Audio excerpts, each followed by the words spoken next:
Dear students, welcome to my YouTube channel. Dear students, UV visible spectroscopy. Last lecture में हमने देखा था UV visible spectra of polycyclic aromatic compounds. आज का जो हमारा लेक्चर है ये है कि जो स्टेरिक हिंड्रेंस होती है वो को प्लेनैरिटी को प्लेनर स्ट्रक्चर को उसकी जो प्लेनैरिटी है उसको ये किस तरह से डिस्टर्ब करती है और फिर इसका लैम्ब्डा मैक्स और ई मैक्स पर क्या इफेक्ट होता है। यानी हमने स्टेरिक हिंड्रेंस को देखना है कि ये कैसे इफेक्ट करती है प्लेनर स्ट्रक्चर को, और फिर को प्लेनैरिटी डिस्टर्ब होने से लैम्ब्डा मैक्स जो मैक्सिमम अब्जॉर्प्शन है वो किस तरह से इफेक्ट होती है, और इसके साथ साथ मोलर अब्सॉर्प्टिविटी यानी इंटेंसिटी ऑफ एब्जॉर्प्शन किस तरह से इफेक्ट होती है। ये दो बातें हमने आज के लेक्चर में डिस्कस करनी है। हमने इससे पहले वुडवर्ड फीयर रूल्स पढ़े थे लैम्ब्डा मैक्स कैलकुलेट करने के लिए, जिसके जरिए हम एब्जॉर्प्शन मैक्सिमम निकाल रहे थे पोलीइंस की, एरोमेटिक सिस्टम्स की, alpha beta unsaturated aldehyde, ketone, carboxylic acid, ester. तब हमने देखा था कि कॉन्जुगेशन जितनी ज्यादा होती है एब्जॉर्प्शन मैक्सिमम उतनी ही ज्यादा होती है और उसकी इंटेंसिटी ऑफ एब्जॉर्प्शन भी ज्यादा होती है। यानी कॉन्जुगेशन बढ़ती जाएगी, पाई बांड बढ़ते चले जा रहे हैं। इस तरह से हमारे पास कोई भी कॉन्जुगेटेड सिस्टम है और ये पाई बांड उसमें इंक्रीज होते जा रहे हैं। तो जितने पाई बांड इंक्रीज करते जाएंगे एब्जॉर्प्शन मैक्सिमम मतलब उसकी लैम्ब्डा मैक्स भी बढ़ती चली जाएगी, और लैम्ब्डा मैक्स बढ़ने से मुराद है वो राइट साइड पे स्पेक्ट्रा शिफ्ट हो जाएगा। इसके साथ साथ उसकी इंटेंसिटी ऑफ एब्जॉर्प्शन यानी ई मैक्स भी ज्यादा हो जाएगी। तो कॉन्जुगेशन बढ़ने से ना सिर्फ लैम्ब्डा मैक्स बढ़ेगी बल्कि ई मैक्स भी बढ़ जाएगी। अगर हमारे पास यूवी विजिबल स्पेक्ट्रा इस तरह से है, ये है UV visible spectra, this is lambda max. इस तरह से हम लैम्ब्डा मैक्स निकाल सकते हैं, और फिर ये इंटेंसिटी ऑफ एब्जॉर्प्शन है उसकी जो हाइट है। अब जब हम इसमें कॉन्जुगेशन ऐड करते हैं तो ना सिर्फ ये राइट साइड पे शिफ्ट होती है यानी लैम्ब्डा मैक्स बढ़ती है, बल्कि इसकी हाइट यानी इंटेंसिटी ऑफ एब्जॉर्प्शन भी बढ़ जाती है। अब होता क्या है, एक्चुअली कॉन्जुगेशन जब होती है अगर बॉन्ड्स प्लेनर हैं, सारे पाई बॉन्ड्स प्लेन में आ रहे हैं तो ऑर्बिटल ओवरलैप मैक्सिमम होती है। यानी जो पाई बॉन्ड्स कॉन्जुगेशन में हैं करीब करीब हैं उनके जो पी ऑर्बिटल हैं, अगर हम ये हमारे पास फर्ज करें कॉन्जुगेटेड सिस्टम है, कॉन्जुगेटेड सिस्टम में हर जो कार्बन है उसका पी ऑर्बिटल इन्वॉल्व हो रहा होता है। इस तरह से ये उनके पी ऑर्बिटल इन्वॉल्व हो रहे हैं। अब ये पी ऑर्बिटल आपस में ओवरलैप करते हैं।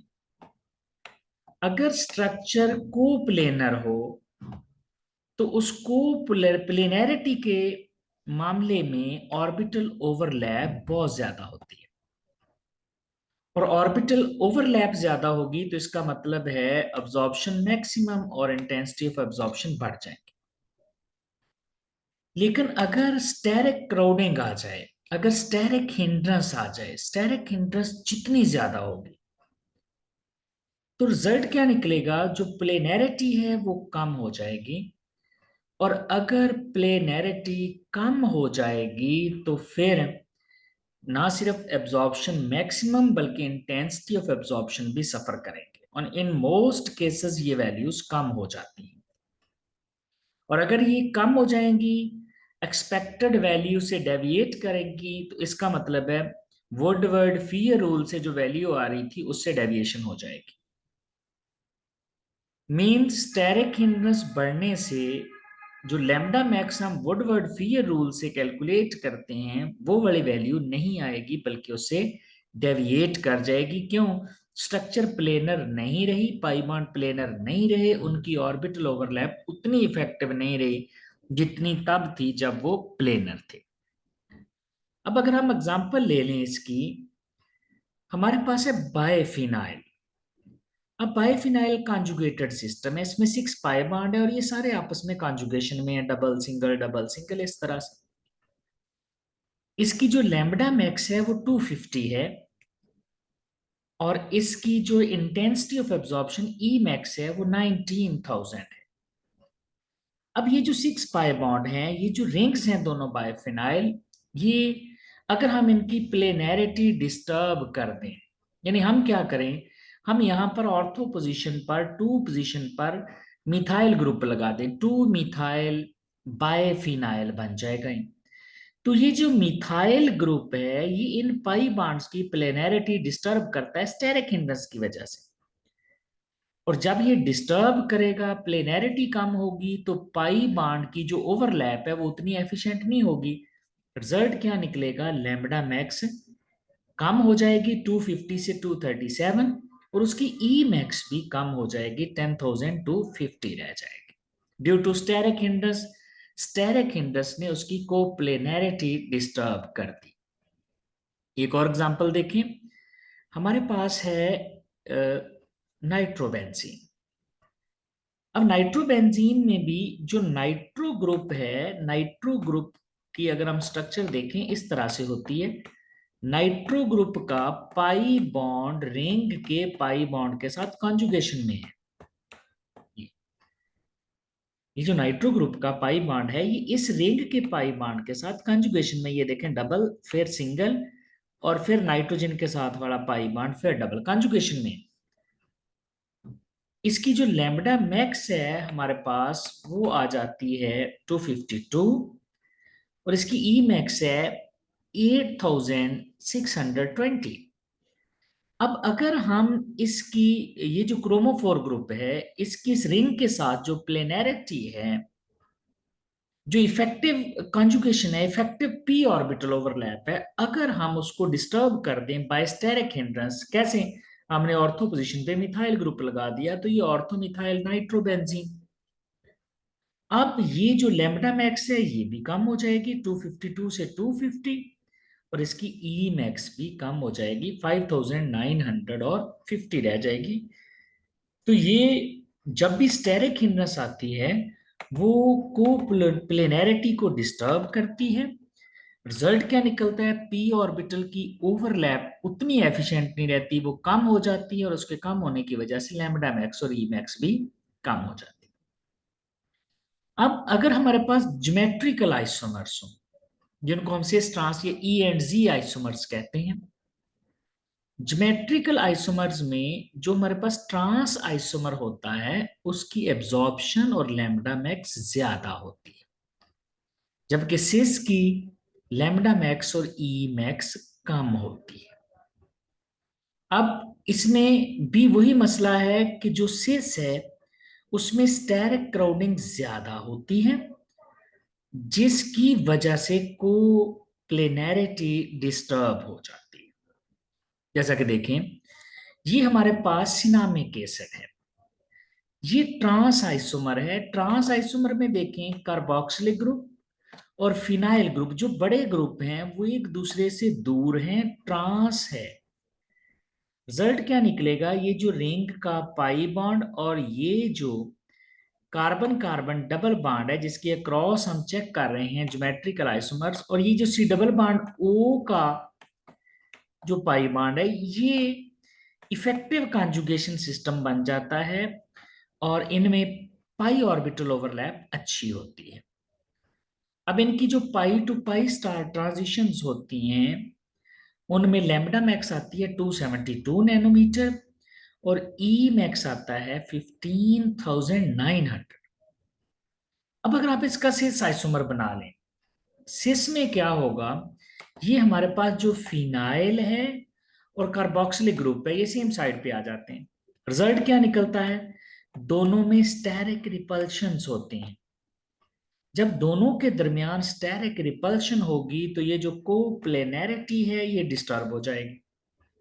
अगर कोप्लेनैरिटी डिस्टर्ब होगी इसका मतलब है ये जो पाई ऑर्बिटल थे ये डबल बॉन्ड वाले, ये जो अल्कीन वाला डबल बॉन्ड है, रिंग का पाई बॉन्ड है, सी डबल बॉन्ड वाला पाई बॉन्ड है, तो अब इनकी जो इफेक्टिव ओवरलैप थी पी ऑर्बिटल की वो नहीं रही। जब ओवरलैप इफेक्टिव नहीं रहेगी तो यहां पर लैम्बडा मैक्स भी कम होगी 272 से, और ये रह जाएगी 268, और ई मैक्स भी कम हो जाएगी, देखें वो 10,000 और 700 रहेगी। तो ये स्टेरिक क्राउडिंग की वजह से, इन ग्रुप्स की एक दूसरे की रिपल्शन की वजह से को प्लेनैरिटी डिस्टर्ब हुई है। अगर एक और एग्जांपल देख लें हम ज्योमेट्रिकल आइसोमर्स की, जिसमें ट्रांस आइसोमर्स की एब्जॉर्प्शन ज्यादा है क्योंकि उसमें इफेक्टिव पी ऑर्बिटल ओवरलैप होती है। तो ये हमारे पास स्टिल बीन है और ये हमारे पास है ट्रांस आइसोमर। देखें दोनों हाइड्रोजन ऑपोजिट साइड पे हैं और दोनों फिनाइल भी ऑपोजिट साइड पे। अब इस फिनाइल के पाई बांड, ये देखें ये डबल बांड, सिंगल बांड और डबल बांड, ये अल्कीन के डबल बांड के साथ कॉन्जुगेशन में, फिर सिंगल बांड और फिर डबल बांड। इसका मतलब इस फिनाइल के भी, तो ये कॉन्जुगेटेड सिस्टम है। इसमें जो अल्कीन के का डबल बांड है वो दोनों रिंग्स के साथ कॉन्जुगेशन में है। इसकी जो लैम्बडा मैक्स है पाई पाई पाई टू पाई स्टार ट्रांजिशन की वो 295 नैनोमीटर है, और इसका ई मैक्स 25,000 है। अब अगर हम सिस आइसोमर को देखें तो सिस में क्या होता है, दोनों रिंग्स सेम साइड पे आ जाती हैं। जब दोनों रिंग्स सेम साइड पे आएंगी, ये और ये वाली रिंग, तो इनमें आपस में स्टेरिक रिपल्शन होगी। उस स्टेरिक रिपल्शन का नतीजा क्या निकलेगा, इनके रिपेल करने की वजह से इसकी जो कोप्लेनैरिटी थी वो डिस्टर्ब हो जाएगी। पी ऑर्बिटल की इफेक्टिव ओवरलैप कम हो जाएगी, उतनी एफिशिएंट नहीं रहेगी। रिजल्ट क्या निकलेगा, यहां पर जो पाई टू पाई ट्रांजिशंस हैं उनकी लैम्बडा मैक्स कम हो जाएगी। तो इसमें हमारे पास 283 रह जाएगी, और फिर ई मैक्स जो है जस्ट हाफ हो जाएगा 12,300। तो डियर स्टूडेंट्स, इस तरह से स्टेरिक हिंड्रेंस और कोप्लेनैरिटी अफेक्ट करते हैं एब्जॉर्प्शन मैक्सिमम को और इंटेंसिटी ऑफ एब्जॉर्प्शन यानी मोलर एब्जॉर्प्टिविटी को। Thank you very much.